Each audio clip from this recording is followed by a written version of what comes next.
Ciao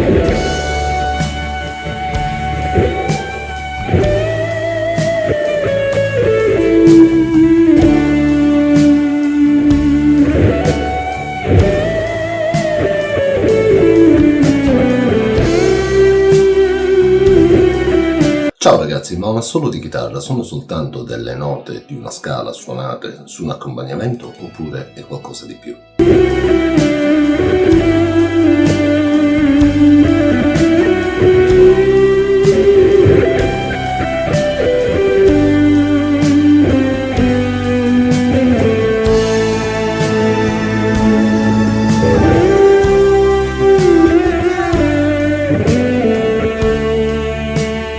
Naturalmente so che tutti voi avete già riconosciuto questo assolo, questo è il primo dei due assoli di Comfortably Numb dei Pink Floyd. Il primo assolo è un assolo più melodico, il secondo assolo di chitarra invece è un assolo più aggressivo, dove si comincia a suonare in maniera più aggressiva.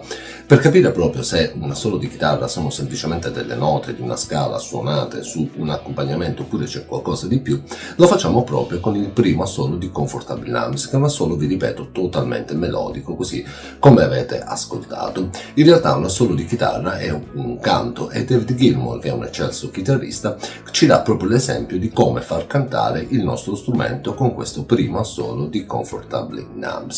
Quindi adesso studiamo l'assolo, ma non lo studiamo come il chitarrista da tablatura, non impariamo a memoria quelle che sono le posizioni, ma facciamo un'analisi tecnica più approfondita e cerchiamo di capire quello che stiamo suonando, perché quelle note stanno suonando in quel determinato momento e cosa crea, cosa comporta suonare quelle note in quel determinato momento su quell'accompagnamento. Quindi facciamo un'analisi da musicista consapevole su quello che stiamo suonando nel primo assolo di Comfortably Numb.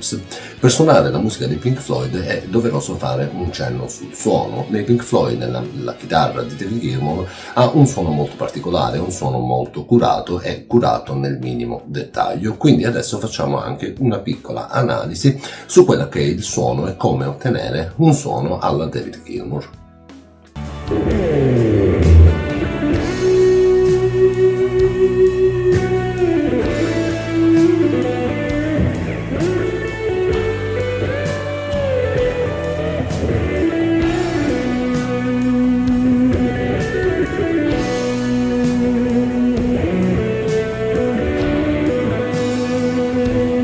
Per avere un suono simile a quello di David Gilmour, o comunque per cercare di andare a replicare il suono di David Gilmour, dobbiamo fare un po' di anatomia del suono.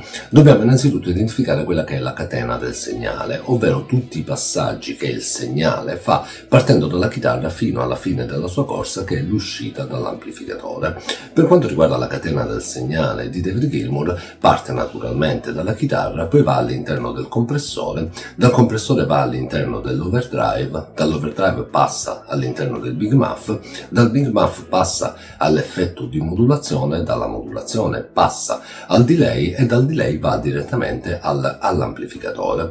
Questa è la catena del segnale del suono, il segnale come viene, quali sono i passaggi per avere un suono alla David Gilmour, fondamentalmente quelli che utilizza lui.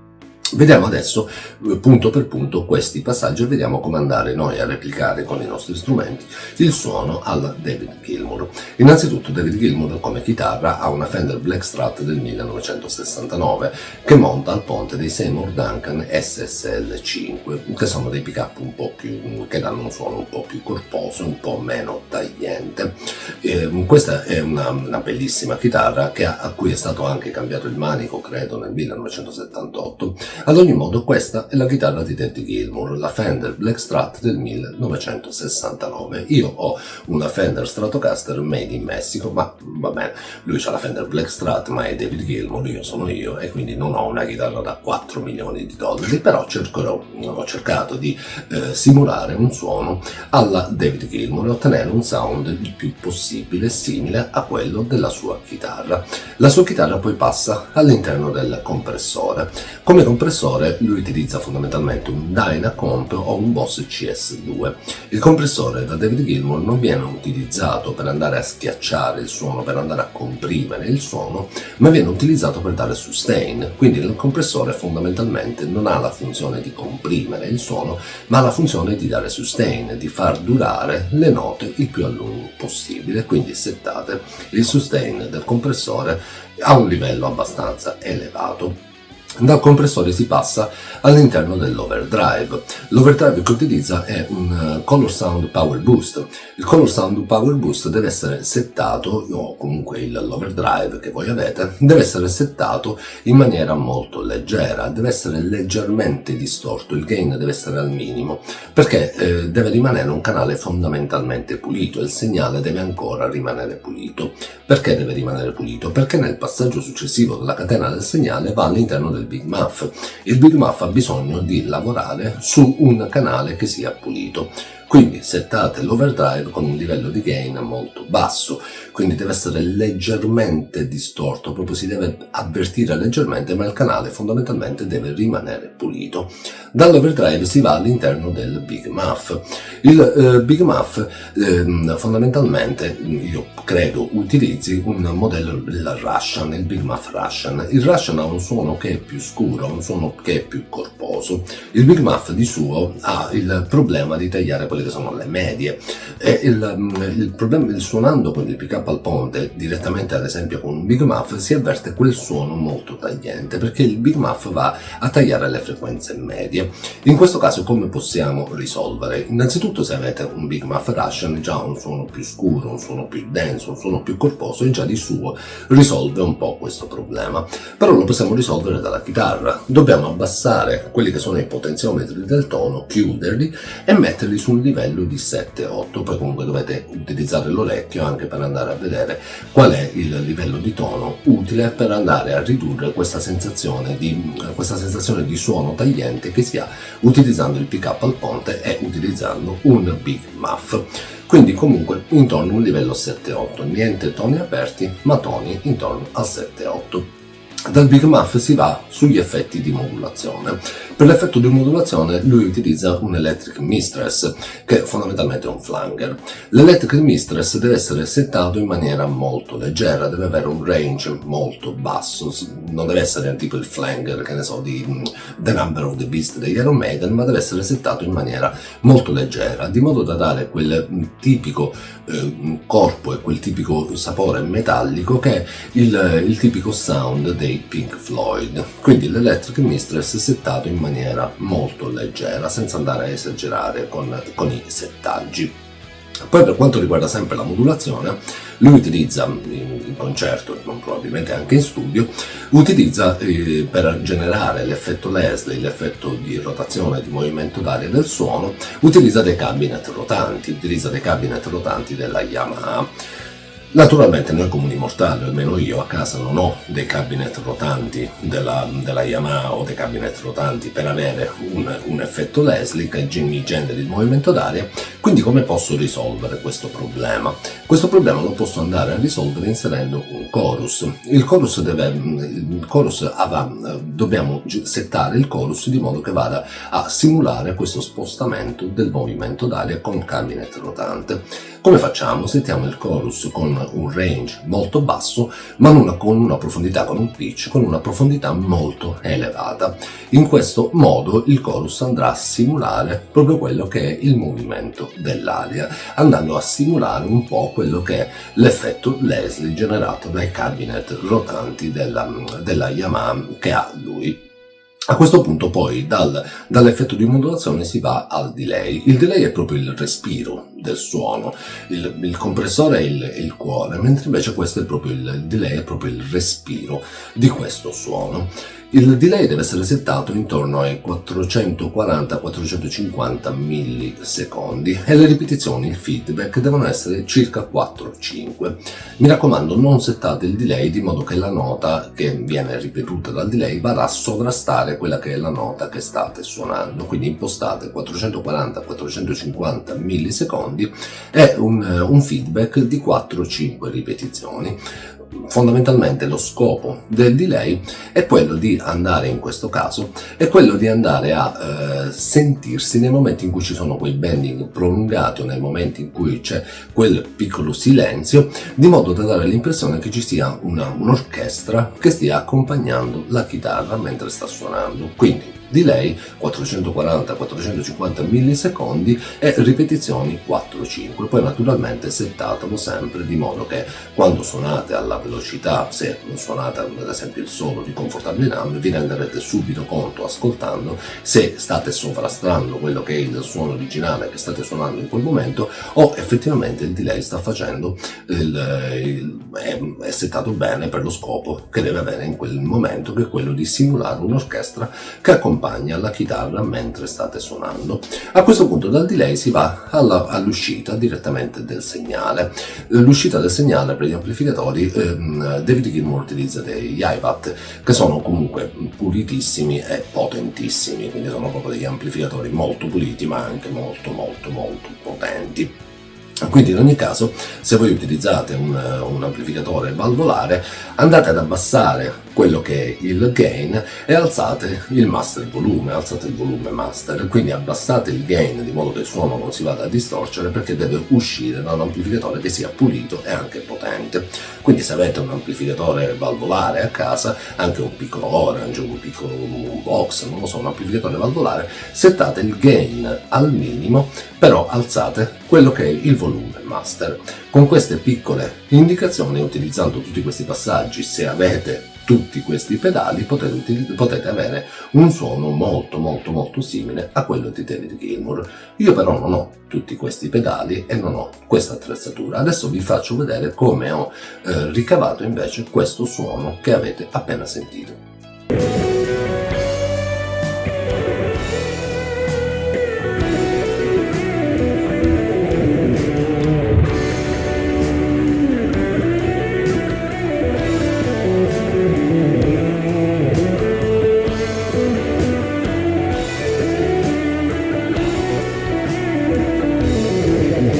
Naturalmente, non avendo io a disposizione quella che è la Fender Blackstrat con i Seymour Duncan, non avendo a disposizione tutti quelli che sono i pedali analogici che ha David Gilmour, non avendo i cabinet rotanti della Yamaha e non avendo neanche quello che è il suo potentissimo amplificatore, mi sono dovuto arrangiare e ho riprodotto il suono, ho simulato il suono per meglio dire, con questa pedaliera digitale. Questa è una vecchia pedaliera digitale, una Boss ME70. Adesso vi faccio vedere così come ho realizzato il suono con questa pedaliera digitale. Innanzitutto in questa parte dove vedete scritto preamp c'è la preamplificazione. Come vedete io ho selezionato un canale clean e ho settato quella che è l'equalizzazione sul suono della mia chitarra per avere un suono simile a quello della chitarra di David Gilmour. Qui abbiamo la parte del riverbero, naturalmente esagerate un po' con il riverbero, non fate proprio un effetto tipo grand concert, però mettete abbastanza riverbero. Per quanto riguarda questi 4 pedali che vedete in questo momento la pedaliera sembra un albero di Natale perché è totalmente accesa e piena di lucine. Questi 4 pedali fondamentalmente sono la catena del segnale che io qui nella pedaliera ce l'ho già impostata, quindi dalla chitarra vado al compressore, dal compressore vado all'overdrive, dall'overdrive vado all'effetto di modulazione e dall'effetto di modulazione vado al delay. Il pedale di espressione in questo momento è settato come un pedale di volume. Adesso vi faccio vedere come ho settato questi 4 pedali per avere la catena del segnale e un suono simile a quello di David Gilmour.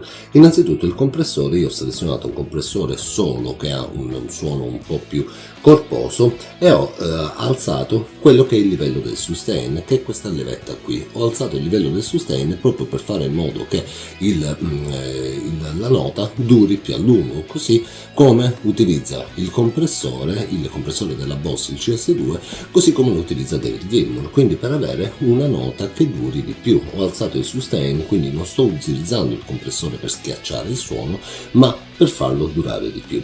Dal compressore il segnale passa a quello che è l'overdrive o la distorsione. In questa pedaliera io non posso andare a settare due suoni nello stesso pedale, quindi non posso per esempio andare a selezionare il fuzz e selezionare l'overdrive nello stesso pedale. Allora che cosa ho fatto? Ho selezionato una distorsione un po' più potente e ho alzato qui il livello del drive, vi ripeto sempre con un livello di gain lavorando su un canale semi pulito, quindi pressoché pulito. Quindi ho cercato di simulare direttamente in questo pedale dell'overdrive quello che è il suono del Color Sound Power Boost di David Gilmour e del Big Muff Russian, cercando proprio di aumentare un po' con una distorsione un po' più metallica, un po' più tagliente, e alzando qui il livello del drive, lavorando anche con quelli che sono i livelli del tono, sia qui che anche sulla mia chitarra. Quindi fondamentalmente in questo secondo pedale io ho unito sia quello che è l'overdrive che il Big Muff. Dal pedale dell'overdrive il segnale passa al pedale della modulazione. Nel pedale della modulazione io ho selezionato il chorus perché voglio che questo pedale di modulazione mi generi quello che è l'effetto del movimento d'aria che creano i cabinet rotanti della Yamaha. Quindi ho selezionato il chorus, ho selezionato un rate per il chorus basso, mentre ho alzato il depth, ho aumentato quella che è la profondità del suono, proprio per andare a simulare quello che è il movimento d'aria. Quindi questo pedale di modulazione mi sta andando a simulare tramite il chorus quello che è l'effetto del cabinet rotante della Yamaha, una sorta di effetto Leslie. Dalla modulazione si passa al delay. Il delay l'ho impostato su un livello medio di millisecondi, qui così come vi dicevo prima nel video. Il time l'ho tenuto basso e ho alzato un po' di più il feedback, in modo da avere un paio di ripetizioni che settando il timing non mi vanno a coprire quella che è la nota che sto suonando. Questo è così come ho realizzato, come ho simulato per meglio dire, quello che è il suono con questa pedaliera digitale, partendo dalla preamplificazione della chitarra e facendo passare il segnale dal compressore all'overdrive, alla modulazione e al delay, e alla fine va poi verso il mio amplificatore. Naturalmente voi, se avete una pedaliera digitale, potete seguire questi passaggi, perché comunque qualsiasi pedaliera digitale ha più o meno lo stesso schema, quindi potete tranquillamente seguire questi passaggi. Se non avete una pedaliera digitale, le stesse impostazioni le potete utilizzare con un plugin, potete interfacciare la vostra chitarra con un plugin. Nel caso in cui invece abbiate tutti quelli che sono i pedali di David Gilmour, Yamaha con i cabinet rotanti e anche il suo amplificatore, potete tranquillamente utilizzare i settaggi per i pedali analogici che vi ho mostrato prima. Vi ricordo sempre, un suono simulato non sarà mai come un suono analogico, però in un'unica soluzione possiamo cercare di simulare un suono che sia molto simile a quello dell'originale.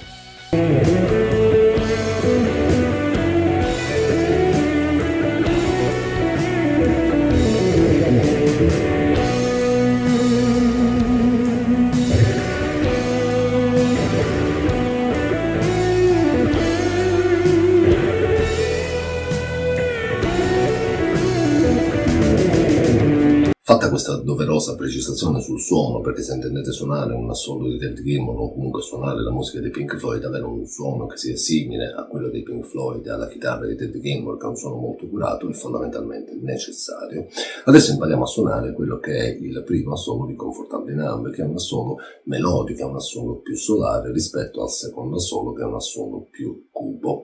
Per quanto riguarda questo assolo, qui c'è proprio la quintessenza di quello che è il modo di suonare di David Gilmour. David Gilmour ci fa proprio capire come un assolo non siano semplicemente delle note di una scala messe su un accompagnamento di accordi, ma c'è un criterio ben specifico e bisogna far cantare quello che è lo strumento, e in questo assolo proprio lui ci dimostra esattamente come far cantare lo strumento. Lo fa, come lo fa? Lo fa suonando su quelli che sono gli accordi, lo fa suonando sulle triadi, e adesso vi farò vedere anche come esattamente fa, analizzando le frasi.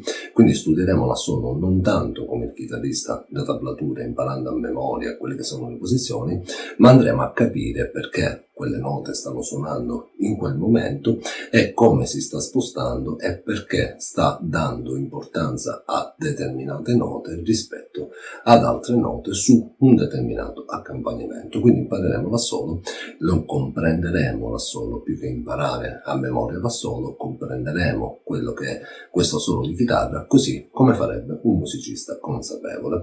Utilizzeremo le tablature ma capiremo anche che cosa stiamo suonando. Innanzitutto partiamo dall'accompagnamento. L'accompagnamento di chitarra è una parte fondamentalmente del brano, è una parte della strofa del brano che poi è il pre-chorus che poi porta al ritornello. L'accompagnamento di chitarra è questo.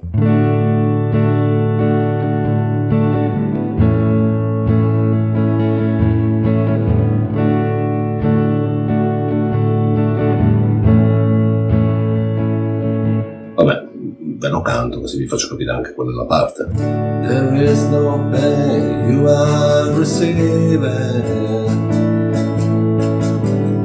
a distant ship, smoke on the horizon. Si parte con il Re maggiore e la maggiore che vengono ripetute 2 volte. You're a holy cow through the ways, your lips move, or I can hear what you say. Poi ci sono il Do maggiore e il Sol maggiore che vengono ripetuti 2 volte. Quindi abbiamo Re maggiore e La maggiore ripetuti 2 volte, Do maggiore e Sol maggiore ripetuti altre 2 volte. Tutto questo schema viene ripetuto 2 volte, esattamente come avviene nel pre-chorus. When I was a child, I had a fever.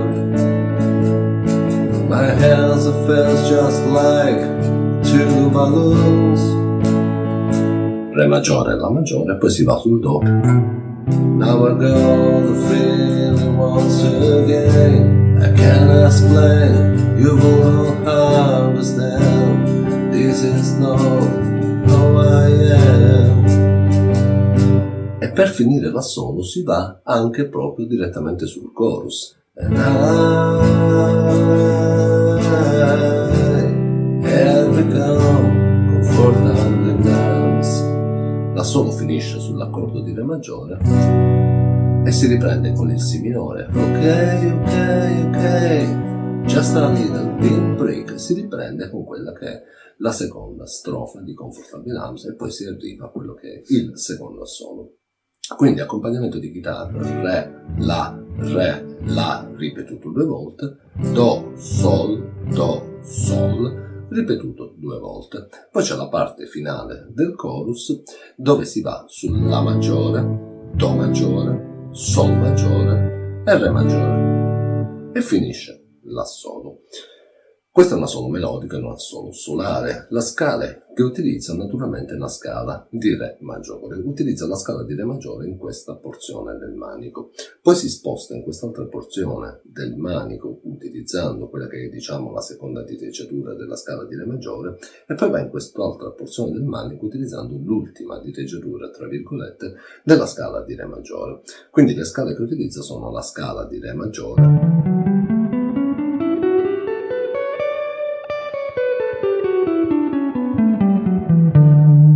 poi va in questa porzione del manico utilizzando i modi, utilizza quello che è il secondo modo della scala di Re maggiore, ovvero la scala dorica di Mi.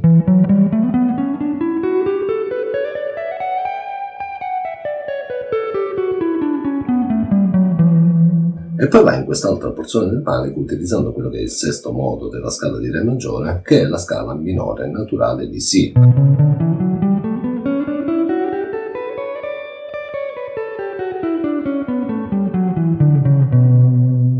Queste sono le scale che utilizza.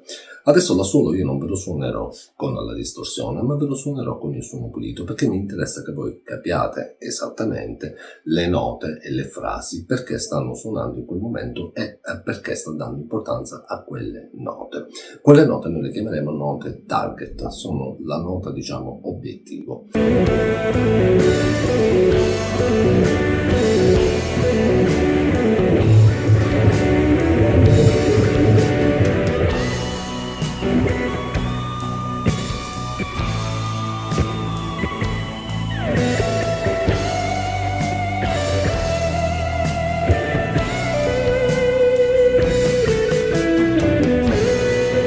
Facciamo adesso l'analisi frase per frase di questo solo e vediamo perché David Gilmour in questo solo dà importanza a determinate note rispetto ad altre quando sta suonando un determinato accordo. Quindi vediamo quali sono le note che fa cantare David Gilmour quando sta suonando un determinato accordo. La prima frase è questa.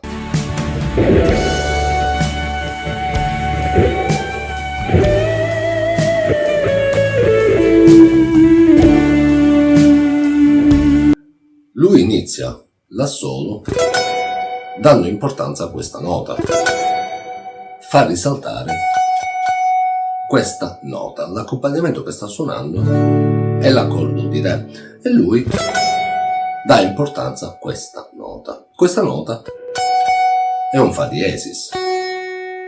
Il Fa diesis è la terza dell'accordo di Re, della scala di Re maggiore, è nella triade maggiore di Re ed è questa, ed è la terza della scala maggiore di Re.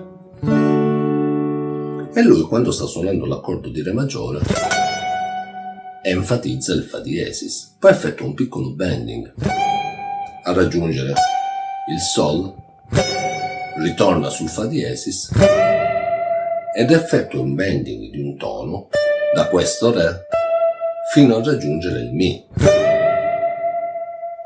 Perché fa suonare la nota Mi? Perché adesso dà importanza alla nota Mi? Perché l'accompagnamento si è spostato sull'A. Il Mi è la quinta della scala maggiore di La ed è presente nella triade maggiore di La. È questa qui. È la quinta dell'accordo della scala di La maggiore, è presente nella triade di La maggiore e lui quando sta suonando il La maggiore fa suonare come nota target, dà importanza al Mi, che è la quinta della scala maggiore di La, nonché presente nella triade di La maggiore. Poi suona proprio tutte le note dell'accordo di La maggiore e poi va sul Re. Perché va sul Re e dà importanza a questo Re? Perché l'accompagnamento è tornato sul Re e quindi lui fa suonare la tonica Re. Questa volta dà importanza alla tonica Re e non alla terza. Quindi, ricapitolando, prima frase, accompagnamento Re maggiore, nota target, il Fa diesis, la terza dell'accordo di Re maggiore. L'accompagnamento va sull'A, nota target, il Mi, la quinta della scala di La maggiore, presente nella triade maggiore di La. Tutte le note dell'accordo di La maggiore e la tonica Re, perché l'accompagnamento sta ritornando sul Re. Quindi fondamentalmente questa prima frase, così come tutto l'assolo, si può proprio suonare sugli accordi, perché proprio sta suonando sugli accordi, suonerebbe in questo modo.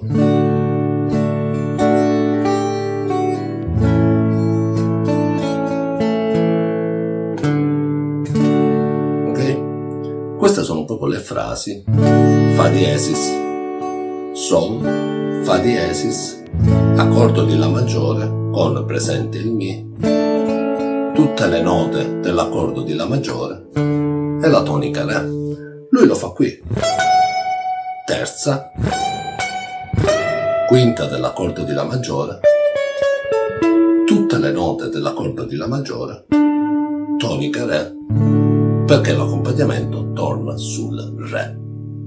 Quindi sul primo accordo fa cantare la terza, sul secondo accordo fa cantare la quinta dell'accordo che è il Mi, mentre poi ritorna sulla tonica quando l'accompagnamento sta ritornando sul Re.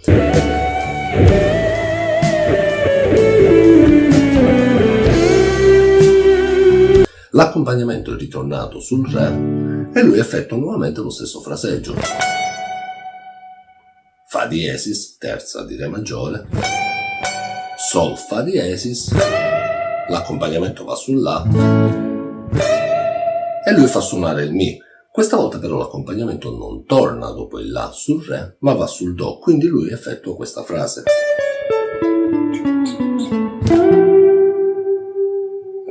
Vi faccio tutta la seconda frase.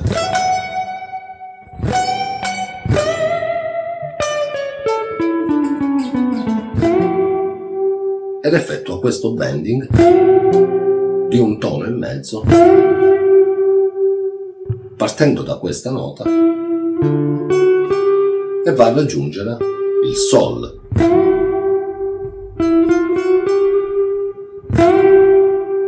Mi raccomando, i bending devono essere calibrati, quindi se dovete fare un bending di un tono e mezzo, ascoltate la nota che dovete raggiungere e fate suonare la nota che dovete raggiungere. Ogni bending di questo assolo ha anche il vibrato, ok? Quindi le note vanno vibrate. Quindi arriva qui e fa suonare la sua nota target è il Sol. Perché il Sol? Perché l'accompagnamento è andato sull'accordo di Do maggiore, quindi sta suonando il Sol. Il Sol è la quinta della scala maggiore di Do, che è presente nella triade maggiore di Do, prima, terza e quinta, e lui dà proprio importanza a questo Sol. Quindi la seconda volta l'accompagnamento va sul Re e lui fa suonare la terza. L'accompagnamento va sul La e lui fa suonare la quinta dell'A, che è il Mi. L'accompagnamento sta andando sul Do e lui effettua nuovamente tutte le note dell'accordo di La maggiore e poi fa suonare il Sol, perché l'accompagnamento è andato sul Do, ok? A questo punto, quindi vi faccio la frase così ve la unisco e la studiate.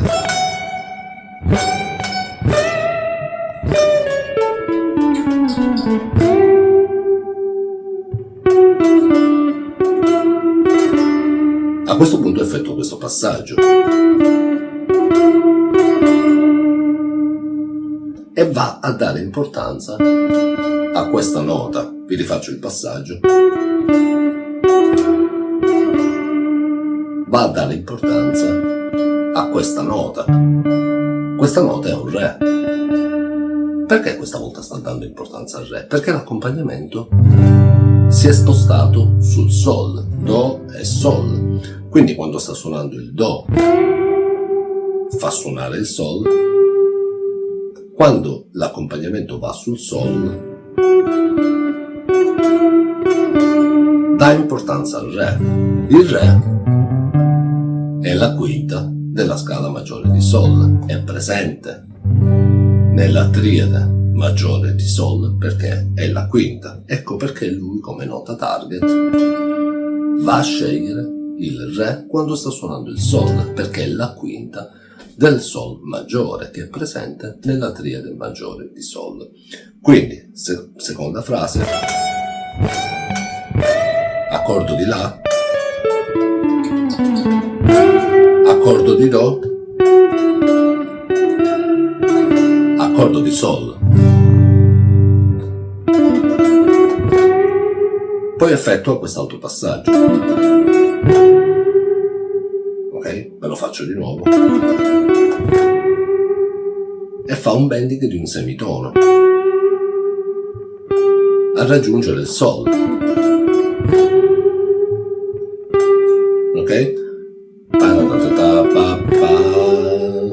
Perché va a raggiungere il Sol? Perché l'accompagnamento è tornato sul Do.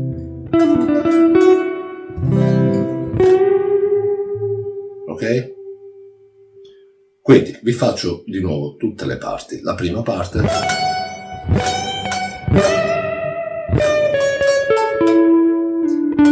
Tonica Re perché l'accompagnamento ritorna sul Re. Seconda frase.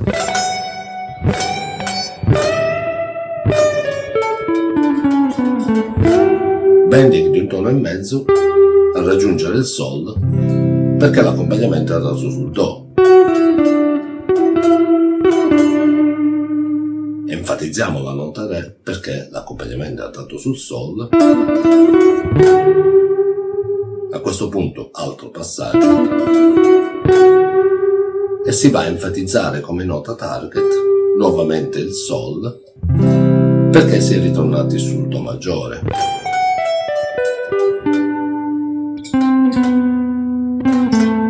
E c'è la parte finale.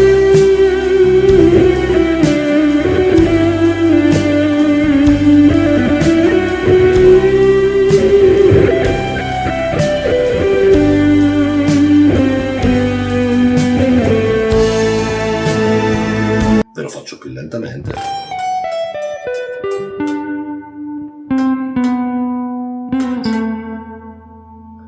A questo punto c'è la parte finale.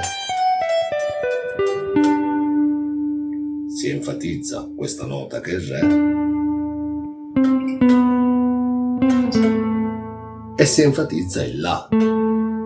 Perché va a enfatizzare questo La? Perché l'accompagnamento sta andando su quello che è il chorus.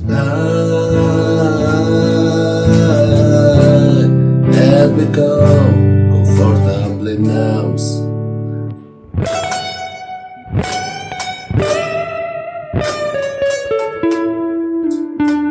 Prima frase, seconda frase,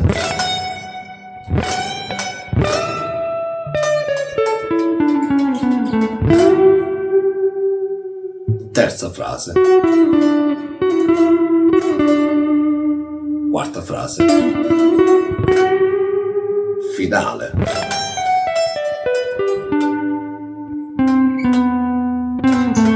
E si va a enfatizzare il La. I become comfortably numb. Queste sono tutte le parti dell'assolo e il perché sta facendo suonare determinate note rispetto alle altre. Quindi dare l'importanza, fare cantare le terze, le quinte o le toniche a seconda dell'accompagnamento, a seconda dell'accordo che sta suonando in quel momento. Quindi un assolo di chitarra non sono soltanto delle note di una scala messe su un accompagnamento, ma ci sono delle note ben precise che, se suonate quando sta suonando un determinato accordo, danno un particolare effetto di tensione o un particolare effetto di risoluzione, dipende da quello che noi vogliamo esprimere.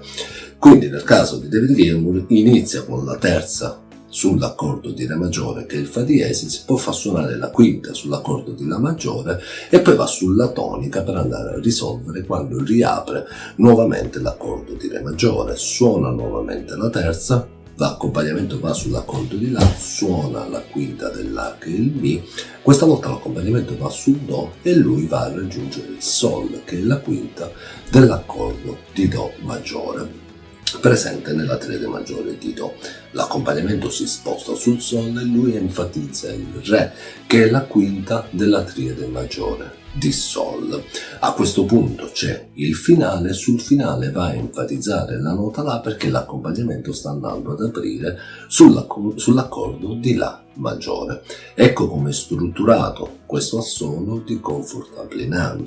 Adesso spero che con queste tablature lo abbiate imparato, lo impariate, ma soprattutto spero che abbiate compreso perché questo assolo canta in questo modo, e quindi quando suonate, anche quando suonate gli accordi, cantatevi l'assolo anche mentre lo state suonando, perché lo potete proprio cantare. Stanno cantando le terze, stanno cantando le quinte, stanno cantando gli accordi e sta cantando il vostro strumento. Ragazzi, spero di essere stato abbastanza chiaro, spero di avervi fatto capire perché determinate note suonano in un determinato momento e perché vengono enfatizzate in un determinato momento su un determinato accordo. Se qualcosa non dovesse essere chiaro, come al solito voi me lo scrivete nei commenti, io sono qui a vostra disposizione, vi darò tutti i chiarimenti possibili. Se volete, come sempre, iscrivetevi al canale, mettete un like, condividete questo video, a me fa piacere, più siamo e meglio stiamo, ma soprattutto ricordatevi di suonare sempre non come il chitarrista da tablatura, ma come il musicista consapevole che sta imparando dalla tablatura, ma sta anche capendo quello che sta suonando, anche perché sarà il modo poi per riuscire anche voi ad esprimervi. Quindi suonate sempre, suonate sempre, suonate sempre e suonate sempre anche facendo cantare il vostro strumento come fa David Gilmour in Comfortably Numb.